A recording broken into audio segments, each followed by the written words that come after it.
스가랴 9장 1절부터 8절 말씀 같이 합니다. 여호와의 말씀의 경고가 하드락 땅에 임하며 다메섹에 머물리니 세상 사람과 이스라엘 모든 지파의 눈이 여호와를 우러러 봄이니라. 그 접경된 하마세도 임하겠고 두로와 시도는 넓은 지혜가 있으니 그들에게도 임하리라. 두로는 자기를 위하여 보장을 건축하며 은을 티끌같이 정금을 거리에 진흙같이 쌓았은즉 주께서 그를 쫓아내시며 그의 바다 권세를 치시리니 그가 불에 삼키울지라.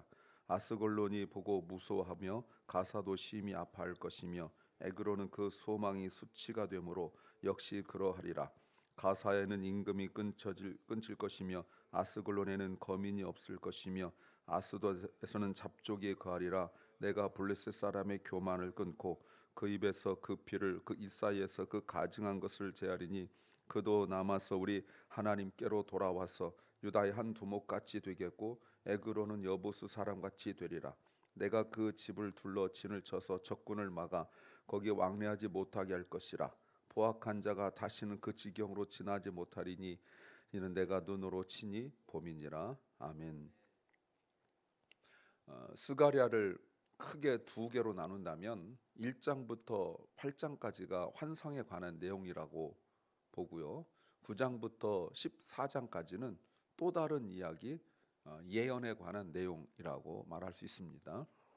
9장부터 14장에서 몇 가지 그 특징들을 본다면 메시아의 재림까지, 그러니까 메시아에 관한 내용입니다. 왕으로 오시는 메시아, 이 굉장히 중요한 그 내용이죠. 왕으로 오시는 메시아. 여기에는 그러니까 앞에 나왔던 성전 건축 이야기는 나오지 않습니다. 이제 성전 건축 이야기는 나오지 않아요. 또 앞에서는 여호수아, 스룹바벨 이런 분들이 나왔지만 9장부터 14장까지는 어느 한 사람을 특정하여서 나오지 않습니다. 또 1장부터 8장은 천사가 주로 나왔고 스가랴는 보조 역할만 했었는데 9장부터는 천사가 나오지 않고 스가랴가 이제 주도적인 역할을 합니다. 또 환상이 나오지 않습니다. 그리고도 9장부터 14장은 또 두 개로 나눌 수 있어요. 9장부터 11장까지 이것은 세상에 대한 심판의 내용이고 12장부터 14장은 이스라엘에 대한 경고의 심판에 대한 내용이에요. 그러니까 하나님께서 8개의 환상을 보여주시고 난 이후에 다가올 하나님 나라의 영광을 이야기하는 내용입니다. 그것은 심판과 메시아의 오심으로 이루어진다라고 볼 수 있습니다. 그러면 이게 굉장히 중요한 질문인데 어떻게 보면 1장부터 8장에서 하나님께서 하시고 싶은 말씀은 다 하셨다 해도 맞아요. 근데 9장부터 14장을 별도로 놓으면서 성전에 사실 스가랴서는 성전 건축에 관한 내용인데 성전 건축 이야기는 이제부터는 전혀 하지 않고 왕으로 오실 메시아 이야기를 하시는 이유가 뭐냐는 거예요. 그렇죠? 이게 굉장히 중요하잖아요. 우리가 하나님 말씀을 볼 때 제일 중요하게 생각할 게 뭡니까? 하나님의 의도예요. 하나님의 의도. 왜 이 말씀을 하셨는가? 왜 이 단어를 쓰셨는가? 왜 2장인가? 왜 3장인가? 하는 그 의도, 이게 매우 중요하거든요. 하나님 말씀은 성령의 감동으로 된 거기 때문에 의미 없이 놓은 것이 없어서 그런 거예요. 그러면 질문, 왜 이 내용이 중요한가에 관한 내용이에요. 왜냐하면 1장부터 8장까지 하나님께서 성전 건축으로 말미암은 사람들 향한 하나님의 복을 말씀하셨어요. 그랬잖아요. 계속 복을. 근데 믿어집니까? 안 믿어져요. 왜요? 성전 건축하고 난 이후에 40여 년이 흘렀는데 하나님께서 학개 선자를 통하여 특별히 2장부터 주셨던 그 어마어마한 약속들, 또 앞에서 스가랴 선자를 통하여 주셨던 그 많은 축복들 하나도 안 이루어지는 거예요. 사람들이 몰려온다는 등, 뭐 여호와 영광이 뭐 가득 찬다는 등, 금도 내 것이 은도 내 것이다는 등 했던 그 약속의 말씀들이 하나도 이루어지지 않았을 때 그들에게 생긴 게 뭡니까? 믿지 못함, 의심이죠. 하나님에 대한 예루살렘 사람들이 의심이 생긴 거예요. 그러다 보니까 여러분, 의심이란 단어가 마음이 나뉘어졌다는 뜻이잖아요. 두 개로 나뉘어졌다. 그러면 그들의 신앙도 흔들리고 있기 때문에 9장부터 14장을 말씀하시면서 하나님께서 성전 건축을 통하여 주신다는 그 약속의 말씀에 진의, 그러니까 진짜 의미가 무엇인지를 설명하는 내용이다, 이렇게 볼 수 있습니다. 그것은 예수 그리스도를 통하여 이루실 하나님의 나라, 이 말씀이거든요. 근데 이스라엘 사람들은 지금도 2000년이 지난 지금도 마찬가지지만 모든 것을 어떻게 계산하고 있냐면 시간으로 계산하고 있는 거예요. 크로노스로 몇 년도에 뭐가 일어나고 몇 년도에 뭐가 일어나고 이런 거예요. 우리는요 카이로스잖아요. 하나님의 시간인데 이들은 하나님의 시간을 모르고 있기 때문에 의심하고 흔들리고 있다. 오늘은 하나님이 순종하는 이스라엘 위하여 하나님의 하나님 되심을 증명하기 위하여 주변 세상 권력과 나라들을 심판하시되 하나님이 이스라엘은 어떻게, 하나님의 택하신 백성들은 어떻게 보호하시는가에 관한 내용이라고 볼 수 있습니다.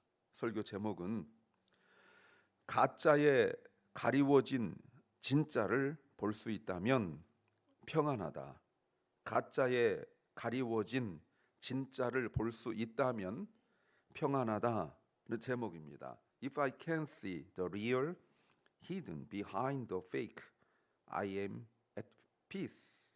If I can see the real hidden behind the fake, I am at peace.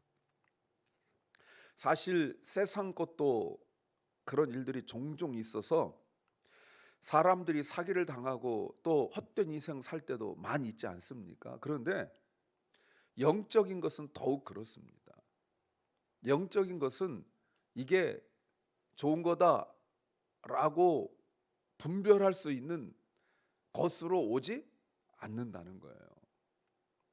그래서 우리가 흔히 들은 이야기, 고난이 내게 유익이다라고 말씀하셨던 그 바울의 고백이라든가, 또 목사님들 설교 제목에 고난으로 위장된 축복, 뭐 이런 그 설교 제목들 많이 들었을 텐데 그게 쉽지 않아요. 고난이란 두 단어로 어떻게 그걸 알겠습니까? 알 수가 없는 거예요. 제가 그래서 사도신경을 말씀드렸지만 예수님의 인생이 동정녀 마리아에게 나시고 십자가 달려 죽으시기 전까지 예수님의 인생을 한마디로 고난이잖아요. 동정녀 마리아에게 나시고 본디오 빌라도의 고난 받으시고 십자가에 죽으시고, 그러니까 예수님의 인생이 고난이란 말이에요. 근데 그 고난 속에 담겨져 있는 그 축복, treasure in the suffering, blessing in the suffering, 고난 속에 있는 그 축복인데 우리는 그 고난이 싫어요? 축복만 원하는 거죠. 그럼 마음이 어떻게 될까요? 불안한 거예요.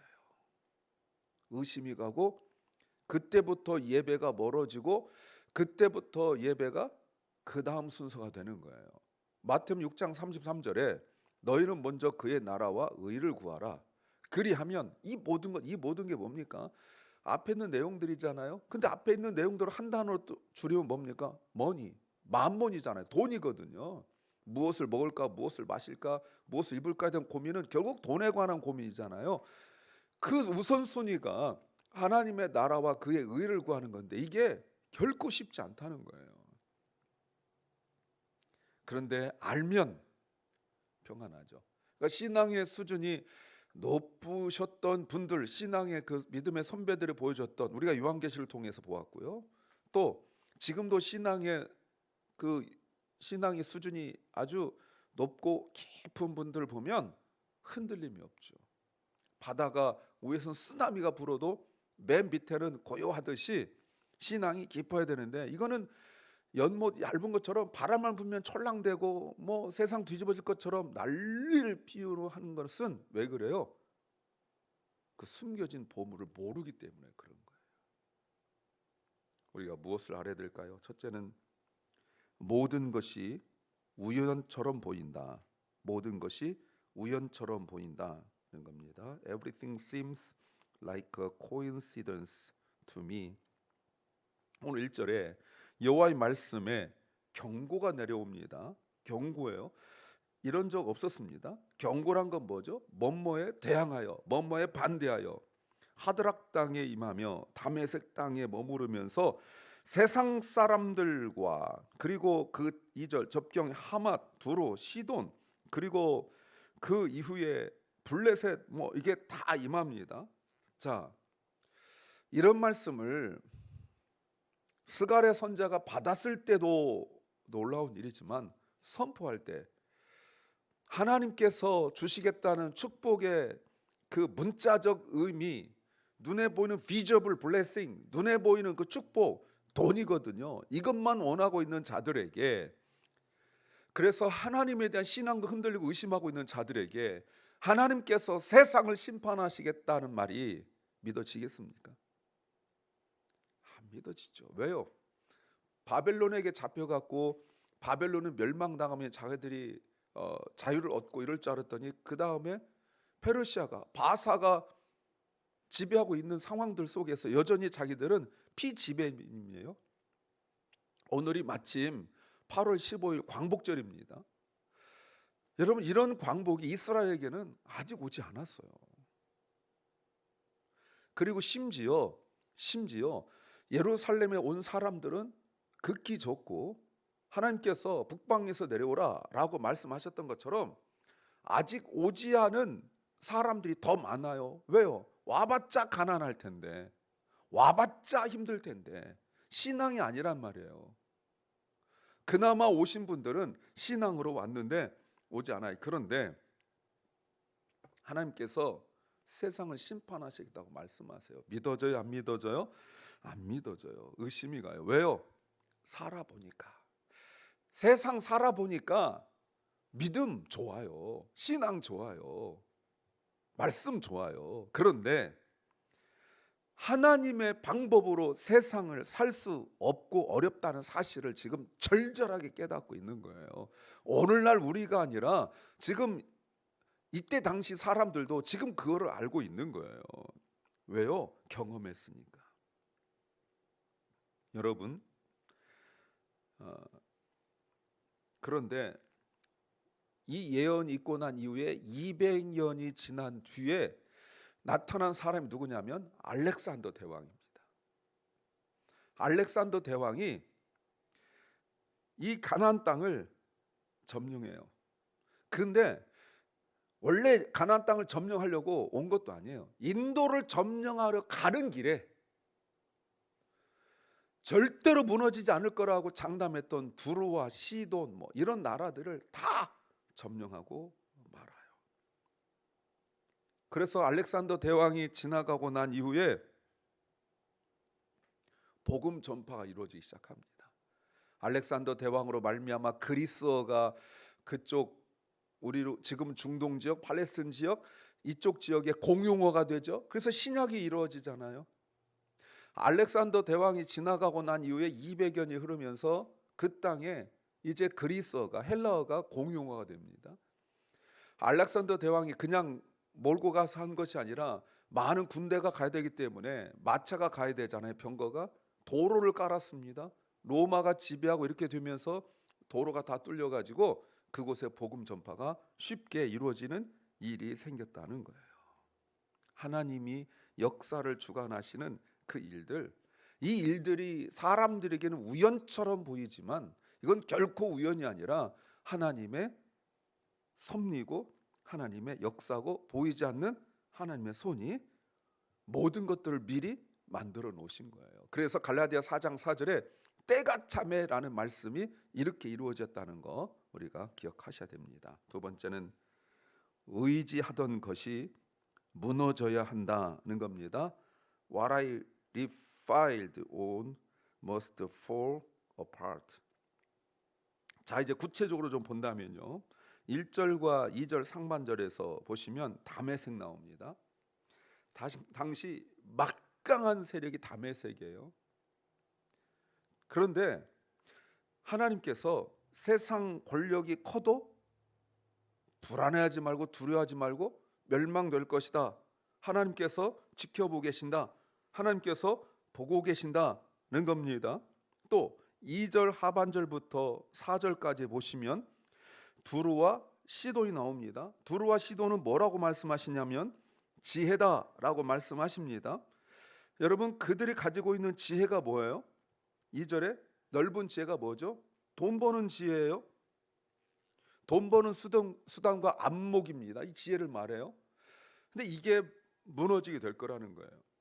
도시를 건설하고 150피트가 넘는 벽을 쌓아서 방어 체계를 했고, 그러면 물속으로 들어갈 수 있느냐? 그 밑에까지 벽을 쌓아서 들어갈 수가 없는 아주 놀라운 요새예요. 이거가 무너지게 됩니다. 에스겔 29장 17, 18절에 보니까 바벨론 느부갓네살 왕이 이곳을 13년간 공격했는데 실패했어요. 그런데 알렉산더 왕이 7개월 만에 무너뜨립니다. 하나님의 섭리죠. 그리고 그 도시를 불태워 버렸어요. 또 5절부터 7절은 블레셋이에요. 블레셋은 아주 이스라엘과 가깝기 때문에 도시 이름들이 다 나와 있습니다. 그들의 특징은 6절 하반절에서 보시면 교만이라고 말하고 있습니다. 그들이 왜 교만합니까? 철기 문화 때문에 그렇죠. 이스라엘에서는 쇠가 나지 않는데 블레셋은 쇠가 철이 나고 있어요. 그 무기, 문화의 강력함을 이야기하는 거 아닙니까? 그런데 역시 알렉산더에게 멸망당했어요. 특별히 7절에 보시면 그 입에서 그 피를 그 이빨 사이에서 그 가증한 것을 제하겠다. 이거 우상을 섬기는 행위들이 끝나게 될 거라는 거예요. 그런데 7절 하반절에 그도 남아서 우리 하나님께로 돌아와서 유다의 한 두목같이 되겠고 에그로는 여부스 사람같이 될 것이다 라고 말씀하십니다. 다 멸망하는 게 아니라는 거예요. 다 멸망할 것 같은데 멸망하지 않는 사람도 있다. 그게 남은 자라는 거예요. 놀라운 축복의 말씀이 일어나는 거 아닙니까? 구원으로 말미암아. 여부스 족속은 기억나시죠? 여호수아가 점령할 때 거짓말했지만 여하튼 살아남은 사람들입니다. 그런데 사도행전 8장 40절에서 빌립 집사가 거기 가서 복음을 증거하고요. 사도행전 9장 32절 이하에 보면 베드로가 거기 가서 복음을 증거해요.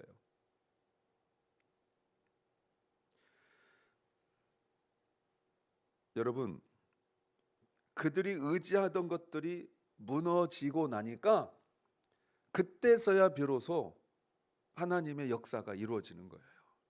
내가 의지하던 거 붙들고 있으면 하나님의 은혜를 누릴 수 없습니다. 세 번째는 작은 것을 소중하게 여겨야 한다는 겁니다. I must value the small things. 8절에 별도로 이렇게 말씀하십니다. 내가 내 집을 둘러 진을 쳐서 적군을 막아 거기 왕래하지 못하게 할 것이라. 포악한 자가 다시는 그 지경으로 지나지 못하리니 이는 내가 눈으로 친히 봄이라. 자, 하나님께서 예루살렘을 보호하시는데 내 집이라고 말씀하고 계십니다. 그래서 알렉산더 왕이 공격하러 왔는데 예루살렘을 치지 못해요. 그럼 예루살렘이 더 강력했느냐? 그건 아니에요. 다른 나라들보다 더 강했느냐? 그건 아니에요. 약해요. 힘이 없어요. 더 강한 것도 아니고 더 크지도 않았는데 알렉산더 대왕이 어찌 됐던 예루살렘을 점령하지 못하고 지나가요. 단 하나 이유죠. 8절 하반절에 내가 친히 봄이라. 내가 친히 봄이라. 여러분, 이게 보호하심이에요. 내가 눈으로 친히 보고 있다는 것이 보호하심이에요. 그러면 아무도 공격할 수 없어요. 왜요? 여러분, 왜 그렇습니까? 단 한 가지 때문에 그래요. 작은 것에 순종했기 때문에 그래요. 작은 것에 순종했기 때문에. 그게 뭡니까? 성전 건축이죠. 볼품없는 나이 든 사람들이 성전 건축을 보고 울거든요. 막 통곡하고 울잖아요. 그 작은 거 별 볼 일이 없다라고 말했던 그 작은 것이 사실은 하나님이 그 예루살렘을 보호하실 단 하나의 이유가 뭐예요? 성전이에요.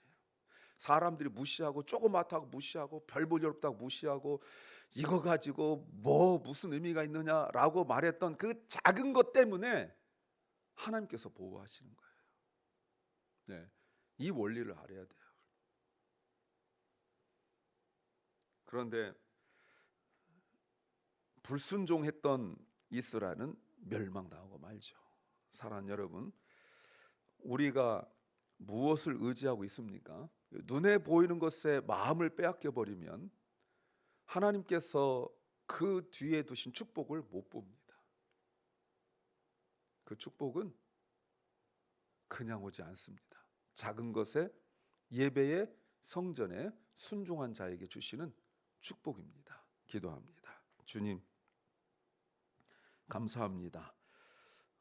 우리에게 주실 그 약속, 우리 눈이 가리워져서 눈에 보이는 것 때문에 그 진정한 가치와 축복을 깨닫지 못하는 우리를 주여 불쌍히 여겨주시고 우리 눈에서 비늘을 떼내어 주시옵소서.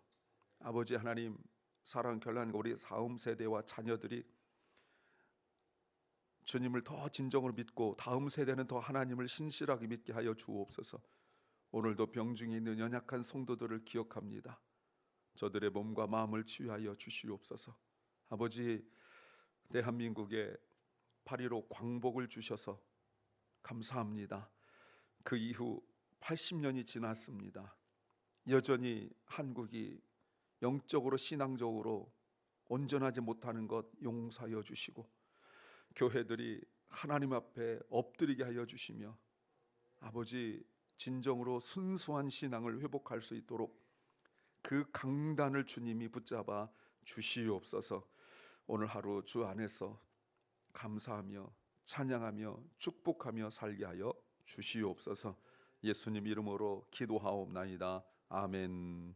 하늘에 계신 우리 아버지여, 이미 거룩히 여김을 받으시오며 나라 임하옵시며 뜻이 하늘에서 이룬 것 같이 땅에서도 이루어지이다.